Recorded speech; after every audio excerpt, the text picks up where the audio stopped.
Hello people, నేను మొన్న పని మీద కాకినాడ వెళ్ళాను. కాకినాడలో ఆదిత్య కాలేజ్ కాస్త ఆదిత్య యూనివర్సిటీ అయిందంటే అలా చూడ్డానికి వెళ్ళాను. ఇది గర్ల్స్ హాస్టల్. గర్ల్స్ హాస్టల్ ఎంత బాగుంది తెలుసా అండి. మొత్తం గ్రీనరీయే ఉంది. ఇలా గ్రీనరీలో నుంచి లోపలికి వెళ్తే ఇక్కడ ఎంట్రన్స్లో బుద్ధుడి విగ్రహం కనిపించింది. ఇంకొంచెం ముందుకెళ్తే ఈ షటిల్ కోర్ట్ కనిపించింది విత్ బుద్ధుడి విగ్రహం అగైన్. చూసారా ఎంత బాగుందో షటిల్ కోర్ట్ అంతా కూడా. అండ్ ఇది అంతా కూడా కాలేజ్ లోపల అయితే మాత్రం ఎక్కడ చూసినా గ్రీనరీయే కనిపిస్తుందండి.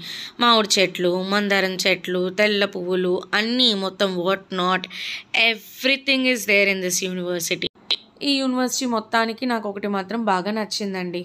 అదేంటంటే ఇదేమో చర్చ్ అండి, ఫస్ట్ వైట్ బిల్డింగ్. ఇదేమో బాబాగారి టెంపుల్. సో చర్చ్, బాబాగారి టెంపుల్, ఈ పక్కనే మసీద్ ముస్లిమ్స్ కోసం. సో మసీద్, ఇంకా పక్కన మనకి వెంకటేశ్వర స్వామి టెంపుల్ ఉందండి. సో అన్నీ ఒకే చోట ఉన్నాయి. మీకు కనుక నచ్చితే లైక్, షేర్ అండ్ సబ్స్క్రైబ్.